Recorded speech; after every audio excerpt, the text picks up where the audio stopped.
Postpartum belly fat. This has been a problem for ages together for all the mothers, starting from new mother to that of mother who has like 7 years or 8 years old kid. So what is this postpartum belly fat? Why is this formed? How can we reduce it? What are the home remedies that we can do? Let us discuss all about this in detail in this video. Let's get started. So where is this belly fat starting from? This starts way back in your pregnancy where you gain at least like 10 to 15 kgs of weight during your entire pregnancy. Out of this total weight gain, your baby, your placenta, your amniotic fluid, your excess blood volume, all this will account to somewhere 6 to 7 kgs of weight. But the remaining 3 kgs in the 10 kg total weight gain, that is going to be your fat deposit. Why is it formed? Because even if the pregnant mother is deprived of nutrition, if she's not getting proper food, if she's starving, the body will make use of this fat deposits to melt and make use as energy for the growing baby. That is the reason there is excessive fat deposits during pregnancy. So if the weight gain is somewhere around 10 kgs, this fat deposit is going to be around 3 kgs only. But remember, if your weight gain is around 15 kgs or 20 kgs or 25 kgs, the weight of the baby, placenta, amniotic fluid is not going to change, which means it will be somewhere around 7 to 8 kgs in total. All the remaining weight out of 25 kgs weight gain, if we minus 7 kgs or 8 kgs, the remaining 18 or 17 kgs, that is going to be your excess fat. So this excess fat, when it is formed in very large quantities, like if the weight gain is too much, it will take a lot of time for the belly fat or the excess fat to get reduced. So what are the mistakes that we do for gaining this excess weight gain? First, eat for two. This is the biggest myth of all time. We hear this from everyone around us during our pregnancy that you are pregnant, so you have to eat for two. This is the total myth. All that you require is an extra 300 kilocalories in your entire pregnancy in addition to that of your normal requirements, which can be very easily met. For example, a bowl of groundnut, a bowl of chenna, a plate of 2 or 3 idlis with sambar, a cup of dal and some rice. All this will account to that extra 300 kilocalories. But you need not eat for two.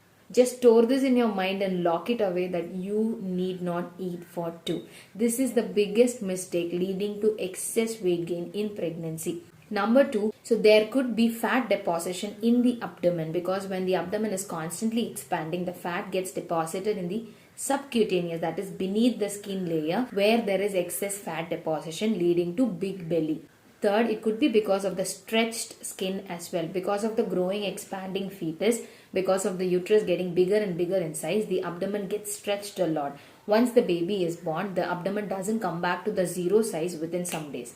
It is in the size of somewhere around 20 weeks or 24 weeks even after pregnancy, even after baby's birth. And only after few weeks or few months, the uterus constantly contracts and the size reduces, but still the stretched skin and the fat deposition remains the same, because of which the belly will appear separately as a protrusion. The next reason, this could be because of the rectus abdominis muscle. These are nothing but two vertical muscles in the either side of the midline umbilicus. We have umbilicus on either side. We have two strands of vertical muscles which we call rectus abdominis muscle. So during pregnancy, when the abdomen expands, these muscles expand, leaving a gap in between so that it creates a space for the growing uterus to accommodate inside. But once the baby is born, these muscles doesn't come back to the normal size, filling up the gap. There would be some amount of gap left between the rectus abdominis muscle, which we call as diastasis recti. So this will take few months or few years to rectify only with constant dieting and abdominal exercises. So these are the various reasons which could lead to that postpartum belly fat. So remember, your belly fat doesn't originate after your pregnancy. Your postpartum belly originates some amount in your pregnancy itself. So what you eat, what physical activity you do in your pregnancy also decides the amount of postpartum belly fat that you have. So if you want to have a minimal postpartum belly fat, you have to start concentrating on your diet, your physical activity, your weight gain in your pregnancy itself. So once the baby is born, there would be a protrusion, as I told, which would look somewhere like 3 months of pregnancy or 5 months of pregnancy. So what do we do in postpartum? Postpartum, again we do this mistake where the mothers are asked to eat for 2, eat for 3, because you keep eating because you are the only source of milk for the baby. The baby's nutrition, the baby's weight gain depends on your food intake. So you have to eat well, you have to eat for 2, you have to keep eating such that the baby gets enough nutrients. This is again a biggest myth of all time. During lactation, all that you need is an extra 600 kilocalories, 500 to 600 kilocalories in addition to that of your normal requirement. So which is double to that of the pregnancy, which can also be easily met with a proper dieting system. For example, you include some healthy snack in between, or you take little larger quantity of vegetables by taking little extra quantity of fruits, vegetables, dal, little rice or little chapati, roti. This can be easily met, but you need not eat for two, and you need not keep eating such that it is not going to result in the healthy weight gain of baby, but it's going to result in an unhealthy weight gain of yourself, especially belly fat. So whatever you eat extra, that is going to be converted into fat, and it is going to be adding on to your fat layers in the abdomen as well as in your body. Second is a proper nutrition. You need not go on a strict diet like paleo, keto or intermittent fasting in the first few months, because your baby is entirely dependent on your food intake. So if you go on a very strict diet in the initial days, that would be difficult. But what you can do is just cut down on your carbs and include your proteins, vegetables and fiber instead of having too much of carbohydrates. So the simple trick which I follow during my postpartum, and I advise many mothers in my community, is that so if you are taking a meal, have vegetable for the quantity of rice and rice in the quantity of vegetable. We all have this bad habit of taking too much of rice and small amount of vegetable. But if we vice versa this habit, that large quantity of vegetables will be included and small quantity of rice will be included, this itself is enough. Along with that, cut down of too much of milk intake or too much of oily food, junky food. So that itself will suffice for the nutrition intake. Concentrate on having a quality food intake rather than increasing your quantity. Third is physical activity. We have heard this over and over again that don't start exercise now. If you go on exercise, your baby will not gain weight, blah, blah, blah, blah. All that is a complete myth.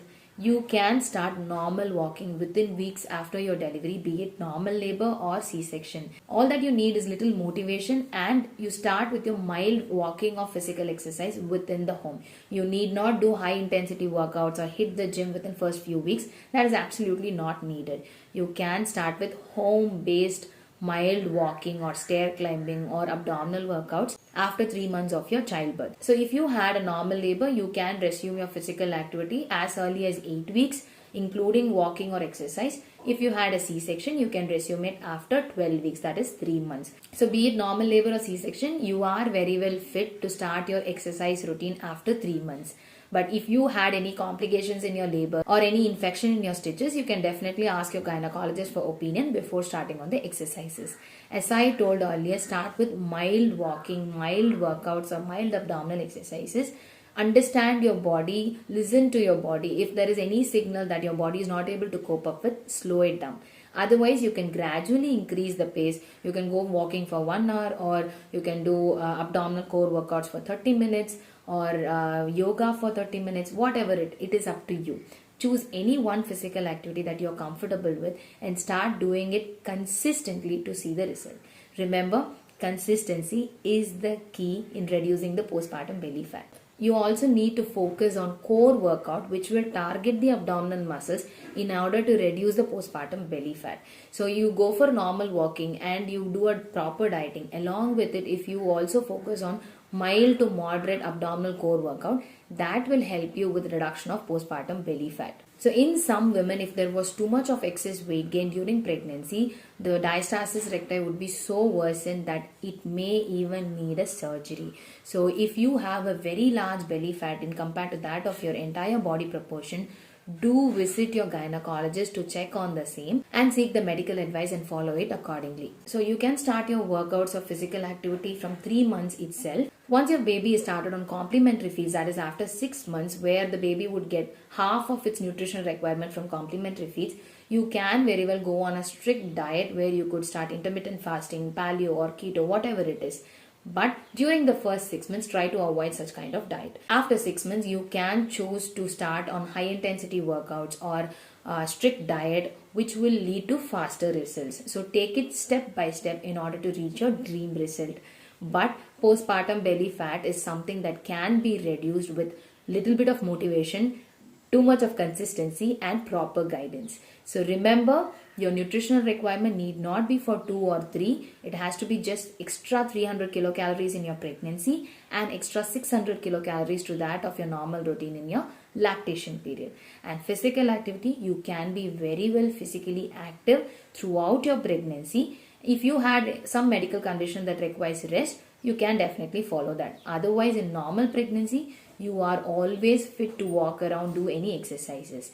In postpartum, start with mild walking after like 6 weeks or 7 weeks, and you can start with any physical activity like yoga or abdominal workouts after 3 months, be it you had a normal labor or C-section. Also try this reversal method where you take large quantity of vegetables and small quantity of rice for your meal and cut down on too much of dairy products as well as oily or junky processed food. All these done consistently will help you in reduction of postpartum weight gain as well as your postpartum belly fat, retuning your body to a fit and healthy body. I hope you love this video. Do like, comment and subscribe to my channel and press on that notification bell icon so that you don't miss out on any new videos in my channel. Do share it with other mommies in your group who are trying so hard to reduce their postpartum belly such that they get this awareness and start doing this properly. Until I meet you in the next video, stay happy, stay mommified.